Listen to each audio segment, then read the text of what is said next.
Hello friends, today we are going to revise the chapters light, its reflection and refraction. First of all, we will try to know what is reflection. Reflection means when a light goes from one medium and return back to the same medium is called reflection. यानी अगर कोई light यहाँ से जा रहा है और इसी मीडियम में फिर वापस आ रहा है तो इसको हम कहते हैं रिफ्लेक्शन। अगर वही लाइट एक मीडियम से जाता है और दूसरे मीडियम में फिर चला जाता है तो इसको हम कहते हैं रिफ्रैक्शन। क्लियर? उसके बाद हमारा पॉइंट है laws of reflection. Laws of reflection में दोस्तों सबसे पहले हम ये जानेंगे, फर्स्ट लॉ क्या कहता है कि द इंसिडेंट रे,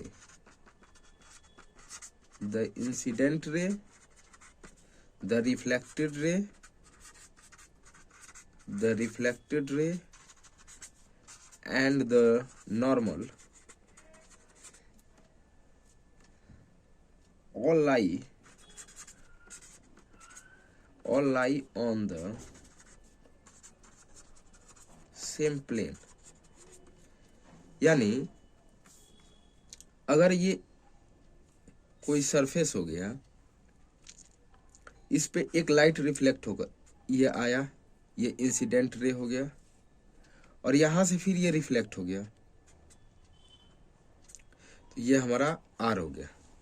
तो इंसिडेंट रे, रिफ्लेक्टेड रे और ये जो नॉर्मल होता है, यानी नॉर्मल मतलब ये परपेंडिकुलर, तो ये तीनों जो होगा ये सेम प्लेन पे लाइन करेगा। दूसरा लॉ होता है हमारा the angle of incidence. The angle of incidence is equal to the angle of reflection। यानी जो एंगल होगा I, एंगल I जो होगा ये एंगल R के इक्वल होगा, यानी it means angle I is equal to angle R। तो ये हमारा दो लॉज ऑफ रिफ्लेक्शन।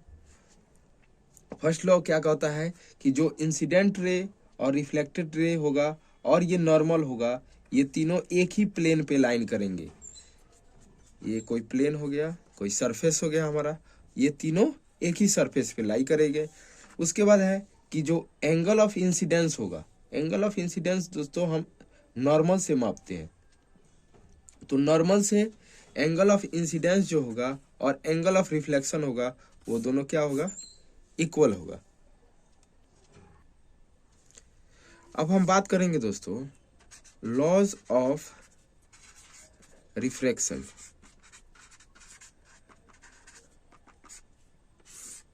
तो लॉज ऑफ रिफ्लेक्शन में पहला लॉ है हमारा स्नेल्स लॉ। ये लॉ क्या कहता है? ये लॉ कहता है कि the ratio of the sine of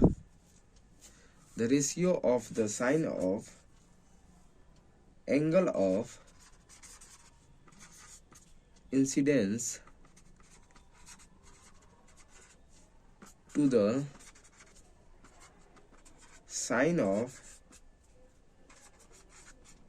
angle of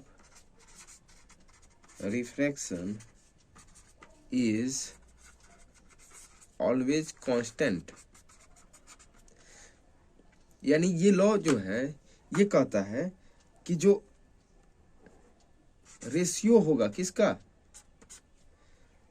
angle of incidence के साइन का और एंगल ऑफ इंसिडेंस साइन और साइन का sine R, sine I by sine R is always constant. ये फर्स्ट लॉ कहता है। सेकेंड लॉ हमारा कहता है द इंसिडेंट रे,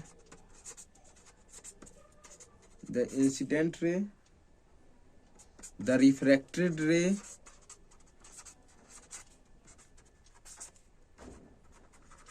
and the normal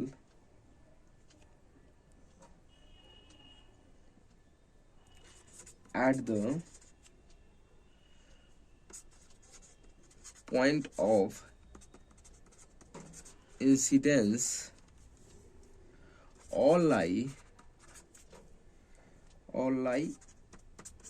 in the same plane for the two given transparent medium। यानी जो अगर ये जैसे ये हो गया, ये इंसिडेंस रे हो गया और ये मान लेते हैं रिफ्रैक्टेड रे हो गया, तो कह रहा है कि the incident ray, the refracted रे एंड द नॉर्मल, जो यहाँ नॉर्मल है, ये तीनों कहाँ है, एक ही प्लेन पे लाई करेंगे। ये हमारा लॉज ऑफ रिफ्रैक्शन। तो हम कह सकते हैं कि ये जो लॉ है ये लगभग सेम है रिफ्लेक्शन जैसा, बस यहाँ रिफ्रैक्टेड रे आ गया है और वहाँ क्या था, रिफ्लेक्टेड रे। नेक्स्ट टॉपिक है हमारा मिरर। आप लोग को तो मिरर पता ही होगा, अगर सब कुछ अगर यहाँ डिटेल में हम बात करने लगे तो ये वीडियो लंबा हो जाएगा, इसलिए हम इसको कॉन्साइज करने की कोशिश कर रहे हैं। मिरर, तो मिरर में हमारे दो टाइप के मिरर होते हैं। पहला होता है एक कनकेव मिरर, उसके बाद हमारा कन्वेक्स मिरर। ठीक है, अब कनकेव मिरर में क्या है कि जो कनकेव मिरर होते हैं हमारे, वो हमेशा हमको virtual and real image provide करते हैं, वर्चुअल एंड रियल इमेज। और ये जो कन्वेक्स मिरर होते हैं केवल वर्चुअल इमेजेस ये प्रोवाइड करते हैं। ठीक है, उसके बाद दोस्तों एक और तीसरा टाइप का हमारा मिरर होता है, कौन सा, ये प्लेन मिरर। प्लेन मिरर हमें कैसा इमेज देता है, plane mirror provided virtual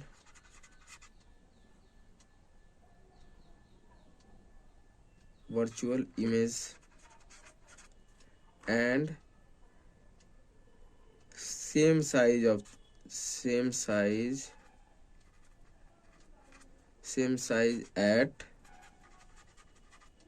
same distance। यानी जो प्लेन मिरर होता है वो हमको सेम साइज का इमेज देता है और सेम डिस्टेंस पे इमेज बनाता है, ये होता है हमारा प्लेन मिरर। अब जो कनकेव मिरर्स होते हैं इनका यूजेस एग्जाम में पूछेगा आपका, यूजेस कहाँ कहाँ होते हैं। तो पहला यूज टॉर्च एंड हेडलाइट्स में, व्हीकल्स के हेडलाइट्स में यूज किया जाता है। दूसरा सोलर डिवाइसेस में यूज किया जाता है, सोलर डिवाइसेस। तीसरा जो प्रोजेक्टर का रिफ्लेक्टर लैंप्स होता है, यानी हम कह सकते हैं कि रिफ्लेक्टर फॉर प्रोजेक्टर लैंप्स। चौथा हम कहाँ यूज करते हैं, फ्लड लाइट के रूप में, फ्लड लाइट्स। अगर हम बात करें कन्वेक्स मिरर के यूजेज की, तो इसका यूजेज कहाँ कहाँ होता है, इसका यूजेज हम करते हैं व्हीकल्स। दूसरा इन कैमराज,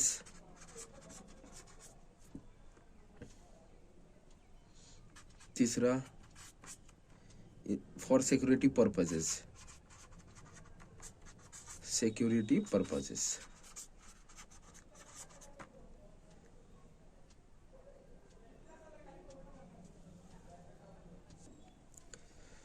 ये व्हीकल्स में कहाँ यूज होते हैं? तो व्हीकल्स में रियर व्यू मिरर के रूप में यूज होते हैं।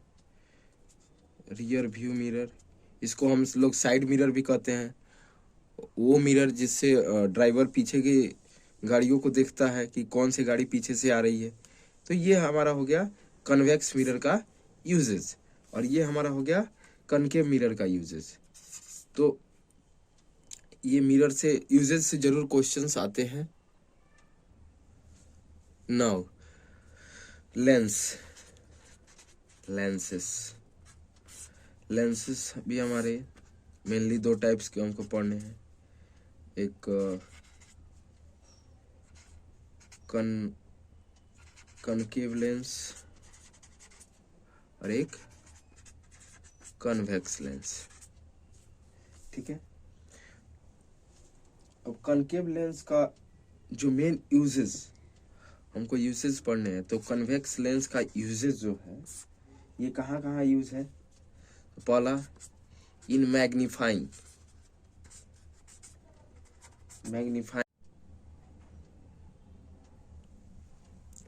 so uses of convex lens। तो पहला यूज है हमारा, it is use as a magnifying glass. दूसरा हम इसको कहाँ यूज करते हैं? इन स्पेक्टेकल्स में यूज करते हैं। तीसरा हम यूज करते हैं कैमराज एंड प्रोजेक्टर्स में। चौथा हम कह सकते हैं in spotlights,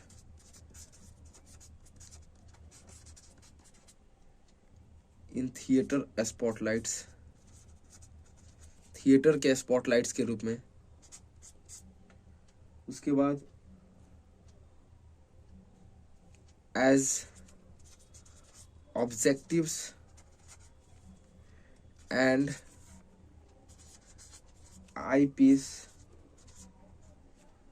eyepieces in many instruments such as telescope में आई पीस के रूप में यूज करते हैं, एंड माइक्रोस्कोप में भी इसका यूज हम कर सकते हैं। उसके बाद अगर हम बात करें कनकेव लेंस के यूजेस, तो कनकेव लेंस जो हमारा मेनली यूज होता है, कनकेव लेंस का यूज जो है हमारा मेनली हम करते हैं, इसका यूजेस इन करेक्शन ऑफ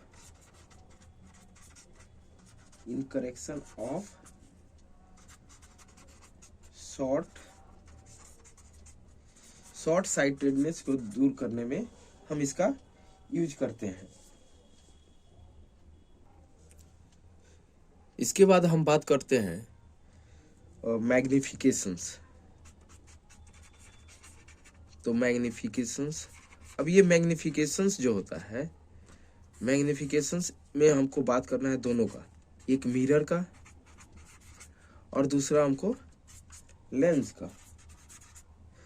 तो फर्स्ट ऑफ ऑल हम बात करेंगे मिरर का। तो मैग्निफिकेशन को सबसे पहले हम डिनोट किस चीज से करते हैं? एम। तो मिरर में m is equal to -v/u, that is hi/ho। और लेंस में हमारा m is equal to v/u, that is hi/ho। ये हुआ हमारा मैग्निफिकेशंस का फॉर्मूला। उसके बाद हमको जानना है क्या कि रिफ्रैक्टिव इंडेक्स।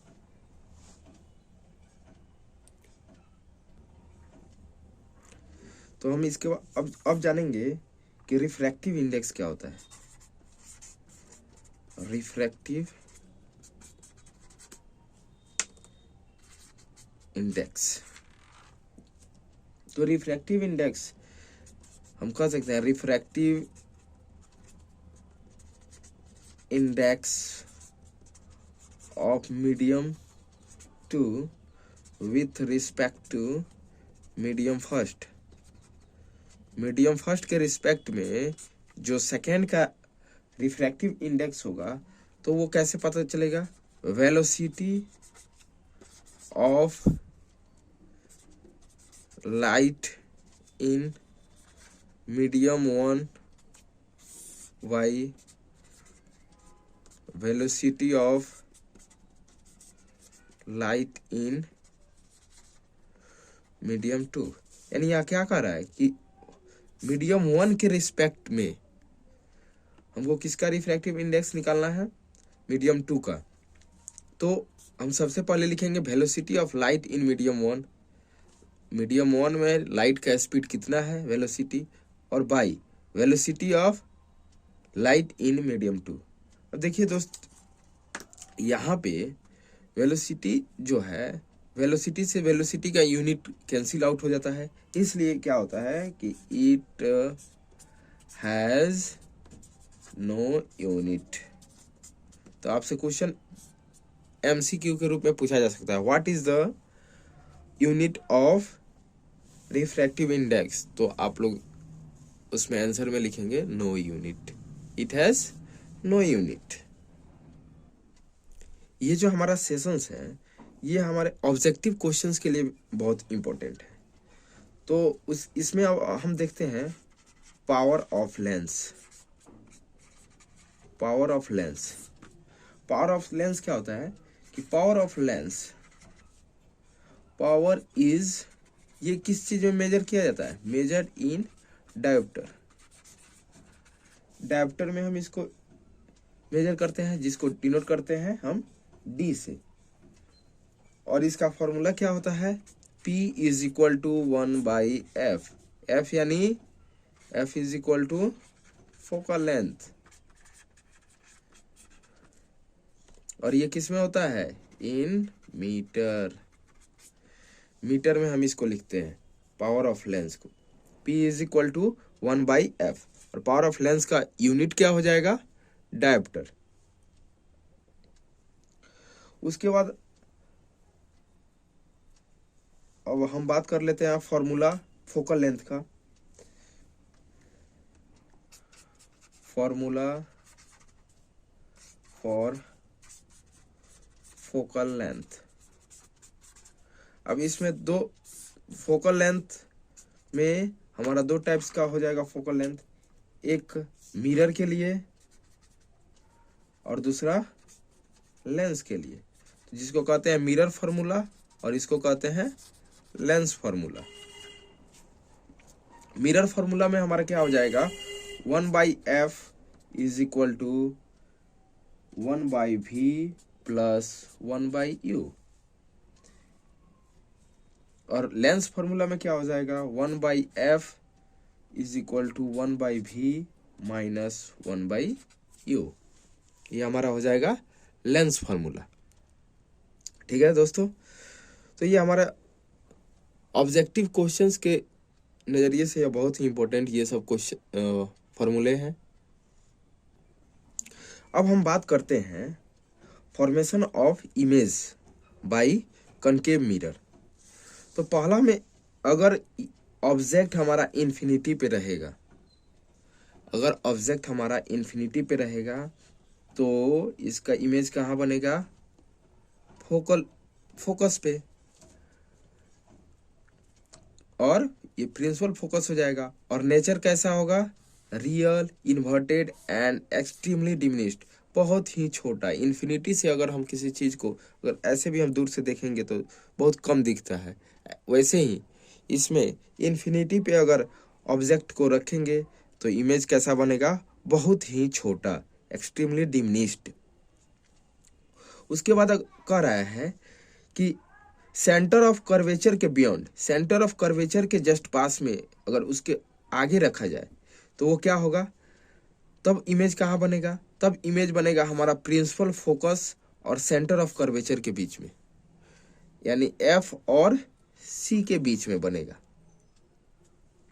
और कैसा इमेज बनेगा, रियल, इन्वर्टेड एंड डिमिनिश्ड।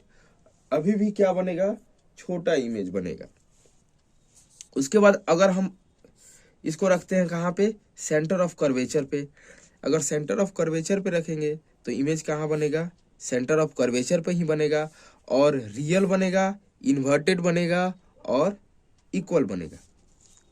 उसके बाद चौथा है कि अगर फोकस और सेंटर ऑफ कर्वेचर के बीच में रखते हैं, यानी सी और एफ के बीच में अगर ऑब्जेक्ट को रखते हैं तो इमेज हमारा कहाँ बनेगा, तो ये सेंटर ऑफ कर्वेचर के बियॉन्ड बनेगा, यानी बाहर की तरफ बनेगा। और कैसा होगा, ये लार्ज होगा और रियल एंड इन्वर्टेड बनेगा।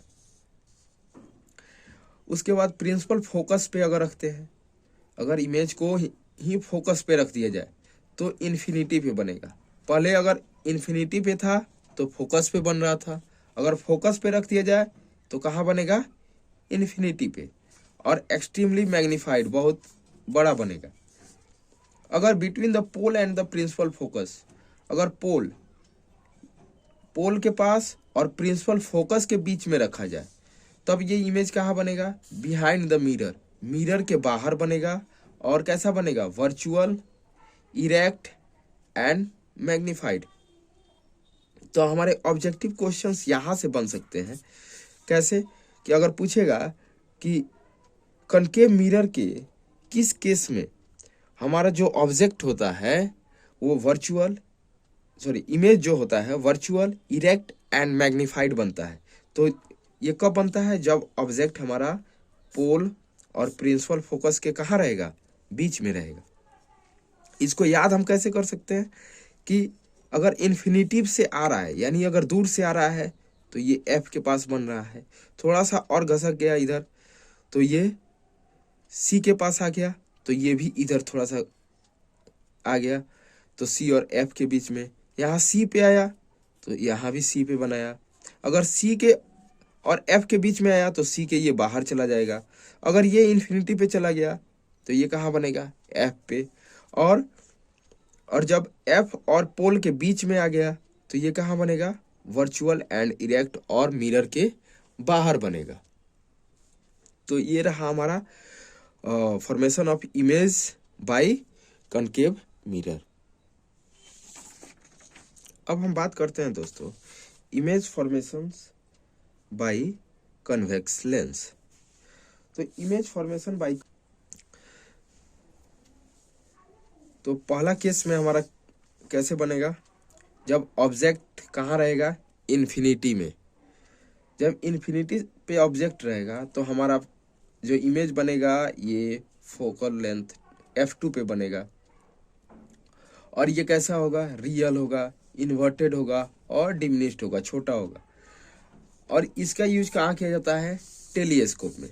सेकेंड केस है हमारा जब ऑब्जेक्ट बियॉन्ड 2f होगा, 2f के पास में होगा या उसके बाहर होगा, तो हमारा इमेज भी कहाँ बनेगा, 2f के पास बनेगा और f2 और 2f2 के बीच में बनेगा। और ये कैसा होगा, ये भी रियल होगा, इन्वर्टेड और डिमिनिश्ड होगा, ये भी छोटा ही होगा। इसका सबसे ज्यादा यूज हम कहाँ करते हैं, फोटोकॉपिंग मशीन में, फोटोकॉपिंग कैमरा में भी करते हैं, यानी हम कह सकते हैं फोटोकॉपिंग मशीन में। तीसरा केस है हमारा कि जब ऑब्जेक्ट को f1 पे रखा जाए तो इमेज कहाँ बनेगा, f2 पे बनेगा। और ये कैसा होगा, तो ये सेम साइज का होगा, रियल होगा और इन्वर्टेड होगा। इसका भी हम यूज कहाँ करते हैं, फोटोकॉपिंग कैमरा में करते हैं, फोटोकॉपिंग कैमरा में करते हैं। उसके बाद चौथा केस है हमारा कि बिटवीन 2f1 एंड f1 के बीच में अगर हम ऑब्जेक्ट को रखते हैं तो ये कहाँ बनेगा, ये अब ऐसे शिफ्ट होते जाएगा तो f2 के बाहर में बनेगा। जब F1 के बाहर था तो ये दोनों के बीच में बन रहा था। अब F1 और F1 और F1 के बीच में है तो ये कहाँ बनेगा, F2 के बाहर बनेगा। ऐसे आप याद रख सकते हैं। और ये कैसा होगा इमेज, रियल होगा, इन्वर्टेड भी होगा और इनलार्ज्ड भी होगा। ठीक है, इसका यूज हम कहाँ करेंगे, इसका यूज अधिकतर हम करते हैं प्रोजेक्टर्स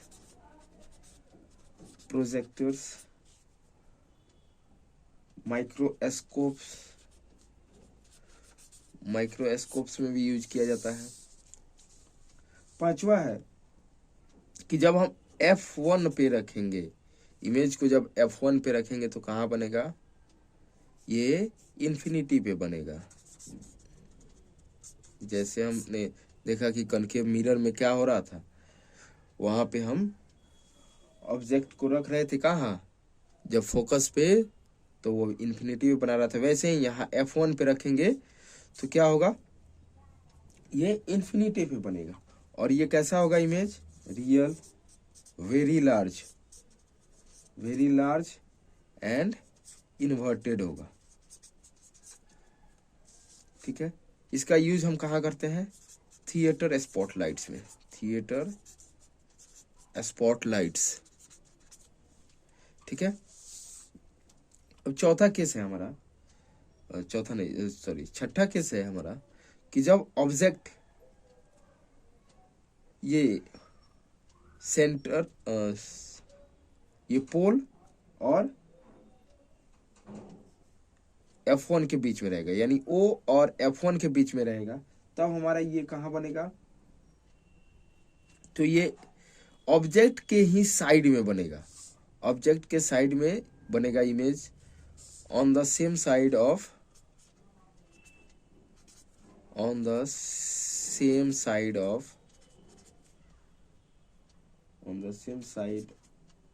एज अ ऑब्जेक्ट के ही साइड में बनेगा। और ये इमेज कैसा होगा, तो वर्चुअल होगा, इनलार्ज्ड होगा। और इसका यूज कहाँ किया जाता है, तो इसका यूज हम करते हैं मैग्नीफाइंग ग्लास के रूप में, मैग्नीफाइंग ग्लास, आई लेंस के रूप में,